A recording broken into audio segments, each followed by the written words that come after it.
आज मोदी जी वह प्रधानमंत्री नहीं रहे जो एक समय में थे। सच ये है कि ये दिखने लगा है, उनका आत्मविश्वास घटने लगा है, उनकी नीतियां देश को कमजोर कर रही हैं और मेरे सत्ता पक्ष के साथी चुप इसलिए हैं क्योंकि अंदर अंदर से वे भी इस बात से सहमत हैं। आज देश के लोग खुश नहीं हैं अध्यक्ष महोदय, परेशान हैं, तमाम समस्याओं से घिरे हुए हैं, तमाम समस्याओं से घिरे हुए हैं और उन समस्याओं का हल आप निकाल नहीं रहे हैं। हाँ ठीक है, उसका भी बोल लेंगे, समय आएगा तो उसका भी बोल लेंगे, बल्कि कल समय आ रहा है, चुनाव पे चर्चा होगी, उस पे भी बोलेंगे। अध्यक्ष महोदय, इनके भी अपने लोग दबी जबान में कहने लगे हैं कि सारी सत्ता को केंद्रित करने से देश का नुकसान हो रहा है। इस बीच अगर हम अतीत की बातें नहीं करेंगे तो कौन सी बातें करेंगे? ये किसी और बात के काबिल ही नहीं है, सिर्फ ध्यान भटकाना है जनता का। इसलिए आज हम वंदे मातरम पर चर्चा कर रहे हैं। वंदे मातरम देश के कण कण में जीवित है, इस पर बहस नहीं हो सकती। लेकिन चलिए, आपने बहस मांगी, आप बहस करना चाहते हैं, बहस करते हैं। आज इस चर्चा को प्रधानमंत्री जी ने शुरू किया, उन्होंने भाषण दिया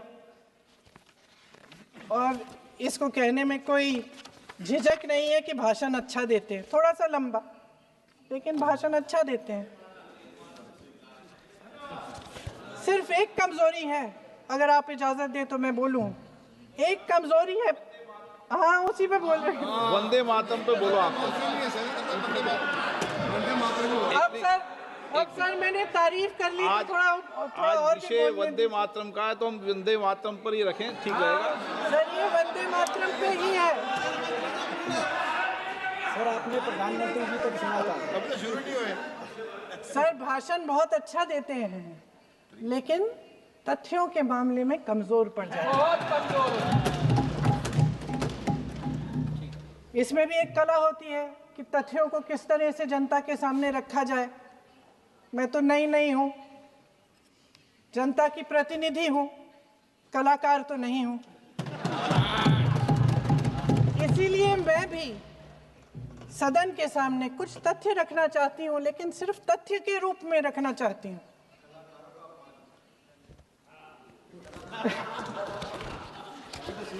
मैं उदाहरण दूं, उदाहरण दे देती हूँ। सर मांग रहे हैं सर वंदे मातरम के बारे में, वंदे मातरम की जो सालगिरह पे आपने एक बड़ा कार्यक्रम आयोजित किया था, उसमें प्रधानमंत्री जी ने भाषण दिया। उसमें उन्होंने कहा कि 1896 में पहली बार गुरुदेव रविंद्रनाथ टैगोर ने ये गीत एक अधिवेशन में गाया। उन्होंने ये नहीं बताया कि कौन सा अधिवेशन था, हिंदू महासभा का अधिवेशन था, आरएसएस का अधिवेशन था। किस बात से कतरा रहे थे कि ये कांग्रेस का अधिवेशन था? और उदाहरण दूं कि मैं अपना भाषण जारी रखूं? दे रही हूं, अरे दे रही हूं। जो वंदे मातरम की जो क्रोनोलॉजी है वो भी आप समझिए, जो असली क्रोनोलॉजी है। 1875 में महाकवि बंकिम चंद्र चट्टोपाध्याय ने इस गीत के पहले दो अंतरे लिखे, जो आज हमारे राष्ट्रगीत घोषित हुए हैं, मतलब जो घोषित हुए थे और जिसको हम आज अपना राष्ट्रगीत कहलाते हैं। ये पहले दो अंतरे लिखे। 1882 में 7 साल बाद उनका एक उपन्यास प्रकाशित हुआ, आनंद मठ। उस उपन्यास में यही कविता उन्होंने प्रकाशित की, लेकिन इसमें 4 अंतरे जोड़ दिए। 1896 में कांग्रेस के अधिवेशन में गुरुदेव रविंद्रनाथ टैगोर ने पहली बार ये गीत गाया। 1905 में बंगाल के विभाजन के खिलाफ आंदोलन के समय वंदे मातरम जनता की एकता की गुहार बनकर गली गली से उठा। गुरुदेव रविंद्रनाथ टैगोर जैसे महान स्वतंत्रता सेनानी इस गीत को खुद गाते हुए बंगाल की सड़कों पर उतरे। विद्यार्थियों से लेकर किसानों तक, व्यापारियों से लेकर वकीलों तक, हर कोई ये गीत गाने लगा। इस गीत की शक्ति को समझिए। ब्रिटिश साम्राज्य इसको सुनकर कांपता था और हमारे देशवासी इसको सुनकर वह मन बनाते थे, वह हिम्मत बनाते थे कि इस भयंकर साम्राज्य के खिलाफ सत्य और अहिंसा के नैतिक हथियारों को लेकर शहीद होने की तैयारी करते थे। ये गीत मातृभूमि के लिए मर मिटने की भावना को जगाता है। इस गीत की शक्ति ये है, इस गीत का हमारे देश से जुड़ाव ये है। लेकिन 1930 के दशक में हमारे देश में जब सांप्रदायिक राजनीति उभरी, तब ये गीत विवादित होने लगा। 1937 में, अब ये मैं दूसरा उदाहरण देने वाली हूँ क्योंकि प्रधानमंत्री जी ने अपने भाषण में इसका उल्लेख किया और गलत किया, इसीलिए मैं इसके जो सच्चे जो तथ्य हैं वो आपके सामने रख रही हूँ। 1937 में नेताजी सुभाष चंद्र बोस कांग्रेस का अधिवेशन कलकत्ता में होने जा रहा था, उसका आयोजन कर रहे थे। तो जो मोदी जी ने पत्र सुनाया सदन में 20 अक्टूबर का और कहा कि जवाहरलाल नेहरू जी ने नेताजी को ये चिट्ठी लिखी और ये कहा कि इस पर चर्चा होनी चाहिए, उससे पहले 3 दिन पहले नेताजी सुभाष चंद्र बोस ने पंडित जवाहरलाल नेहरू को एक चिट्ठी लिखी थी जिसका जिक्र आपके प्रधानमंत्री ने नहीं किया। और इस चिट्ठी में सुन लीजिएगा,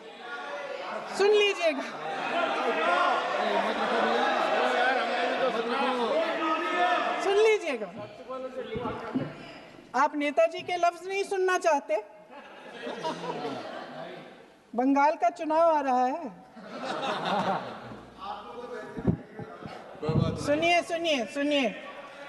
सुनिए।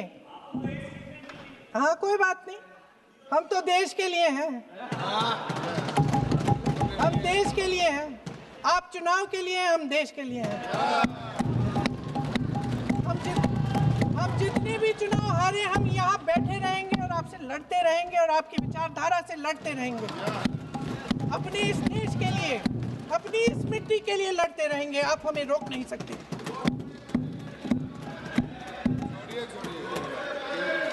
सुन लीजिए सुभाष चंद्र बोस जी ने क्या कहा, सुन लीजिए।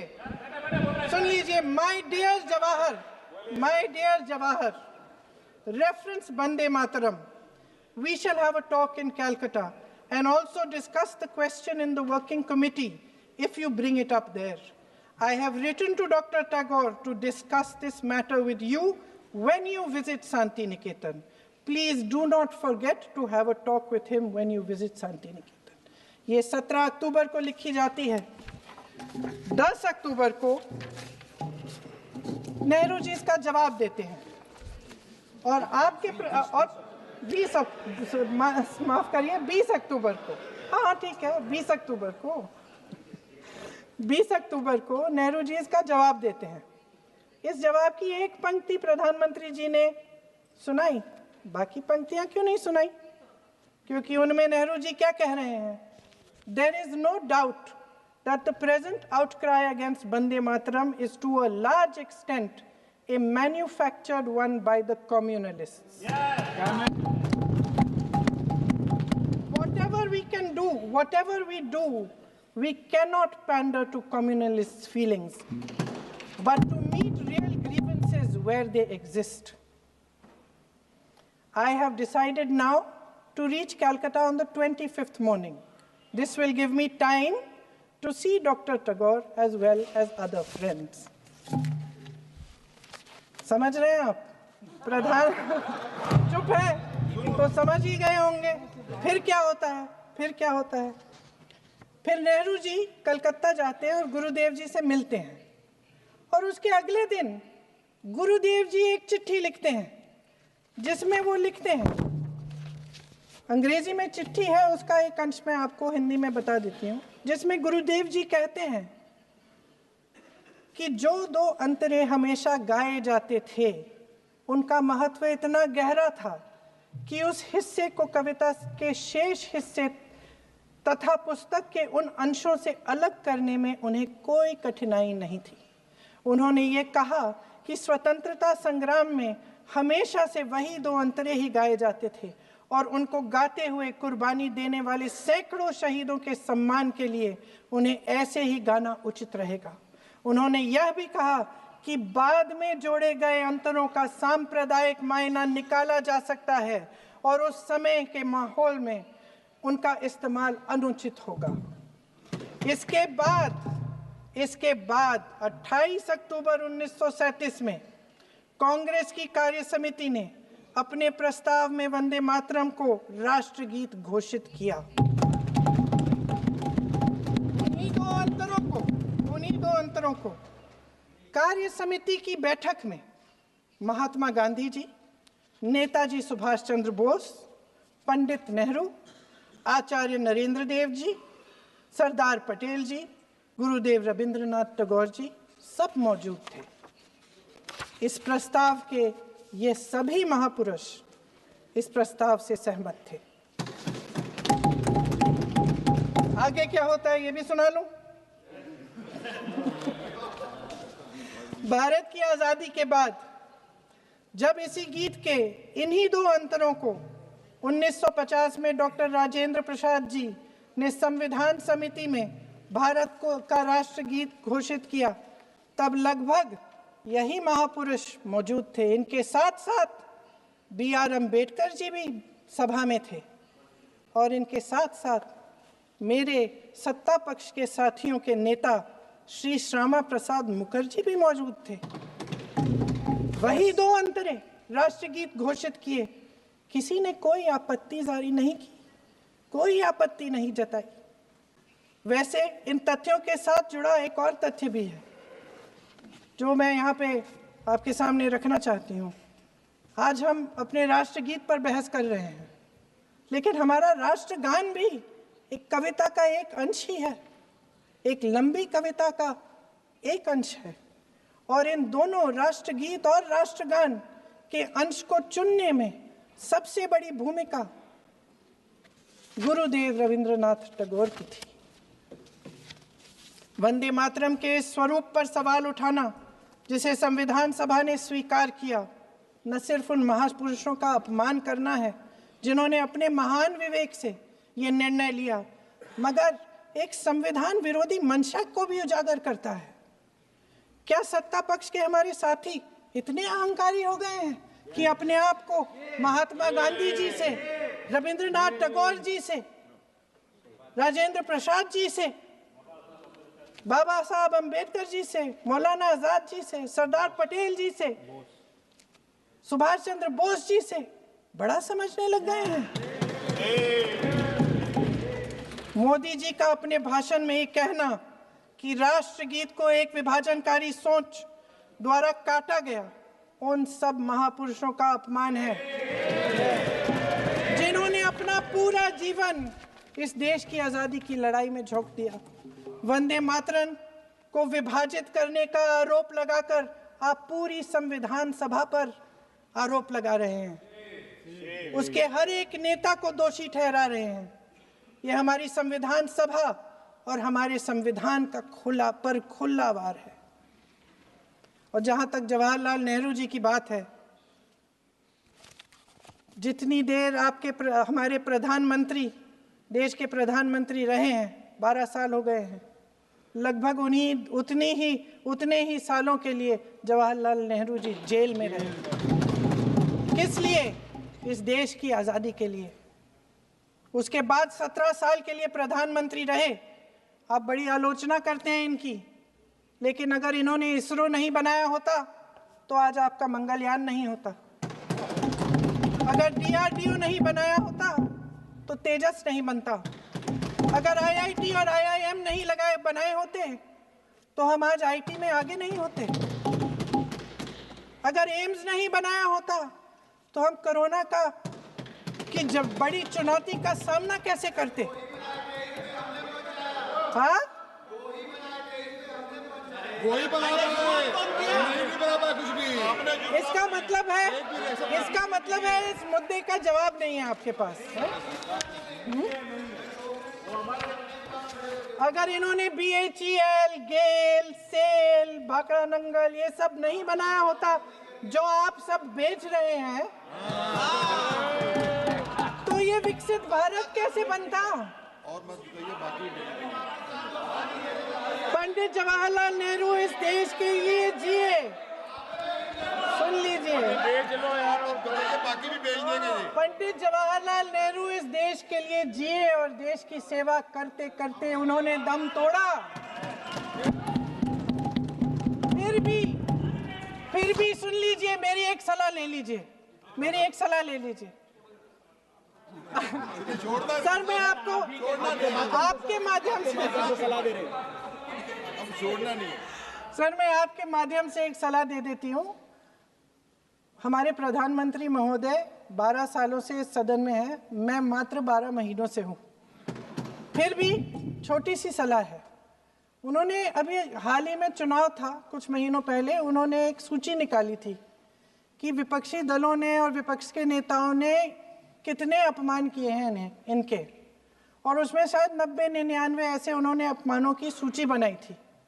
तो मैं उनको एक छोटी सलाह देना चाहती हूँ कि नेहरू जी से जितनी भी शिकायतें हैं, जितनी भी गलतियाँ उन्होंने की आपके जहन में, जितनी भी गालियाँ देनी है, जितना भी अपमान करना है, उसकी भी एक सूची बना दीजिए।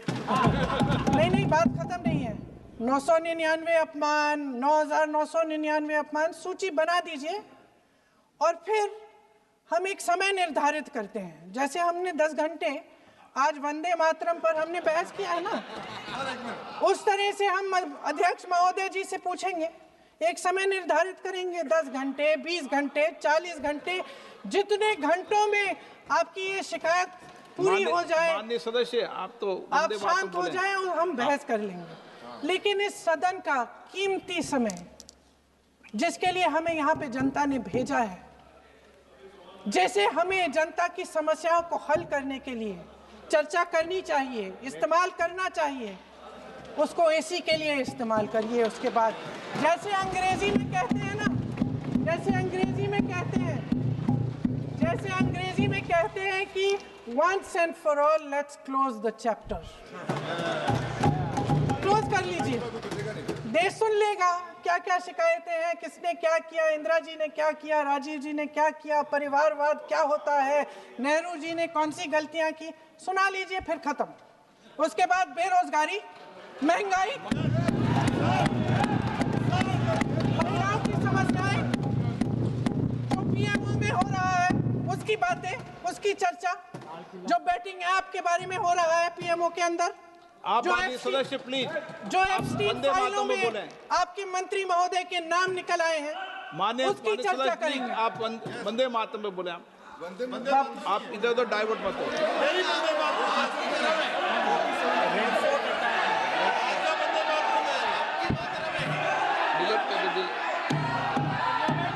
क्या हो गया? आप 1 मिनट, हाँ कर दो। क्या हो गया? अंत में चिड़ी गए।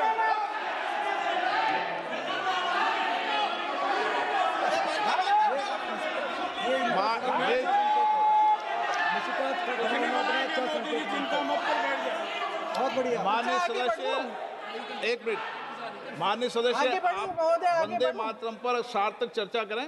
ठीक सर, इधर उधर सर, डाइवर्ट बात यही मत हो। थी सर, संक्षिप्त में बात यही थी कोई डाइवर्ट नहीं कि होना हम चाहिए। अतीत में बातें करते रहते हैं। माननीय सदस्य नहीं, आप बिना तथ्यों के कोई बात नहीं करें। आप वंदे मातरम पे बोले उचित रहेगा।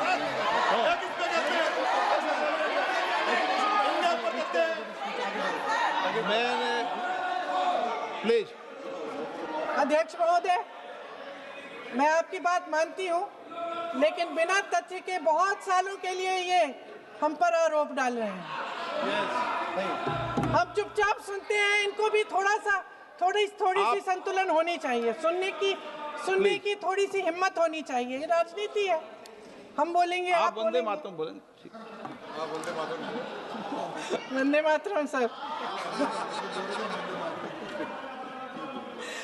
महोदय, आज की ये बहस सिर्फ ध्यान भटकाने के लिए की जा रही है, क्योंकि ये सरकार इस देश के वर्तमान की असलियत छिपाना चाहती है।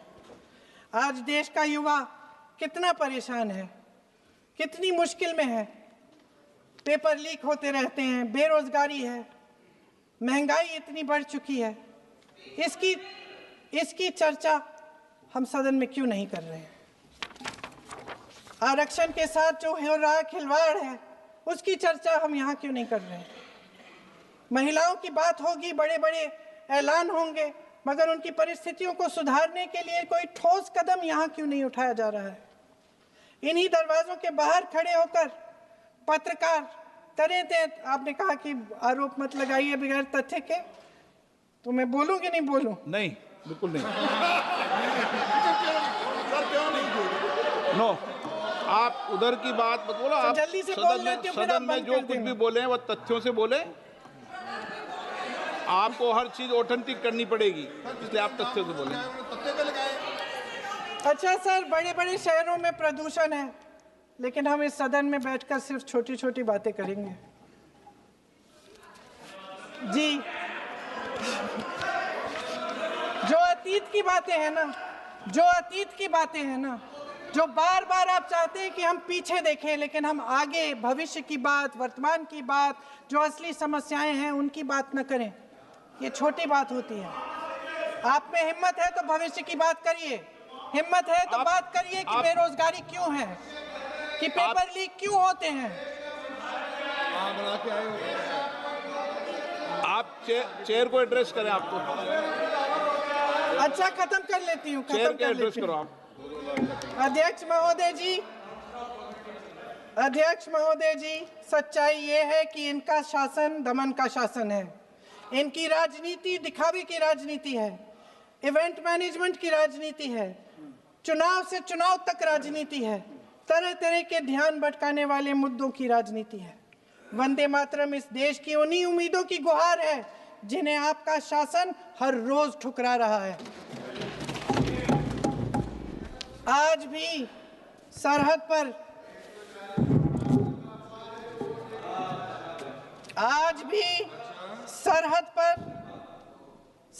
पर जवान जब दुश्मन का सामना करता है तो उसकी छाती में वंदे मातरम गूंजता है। आज भी जब हमारा खिलाड़ी अंतर्राष्ट्रीय खेलों में जाता है तो उसके दिल की धड़कन में वंदे मातरम होता है। आज भी इस देश के करोड़ों देशवासी जब अपने राष्ट्र ध्वज को फहराते हुए देखते हैं तो उनकी जबान पर वंदे मातरम, वंदे मातरम, वंदे मातरम आता है। कांग्रेस के हर एक अधिवेशन में 1905 से लेकर आज तक सामूहिक तौर पर वंदे मातरम गाया जाता है। आपके अधिवेशनों में गाया जाता है कि नहीं, ये बताइए। अपने देश की आत्मा के इस महामंत्र को विवादित करके आप एक बहुत बड़ा पाप कर रहे हैं। इस पाप में कांग्रेस पार्टी शामिल नहीं होगी। ये राष्ट्रगीत वंदे मातरम हमेशा से हमें प्यारा है, हमेशा से हमारे लिए पवित्र रहा है और हमेशा के लिए हमारे लिए पवित्र रहेगा। धन्यवाद।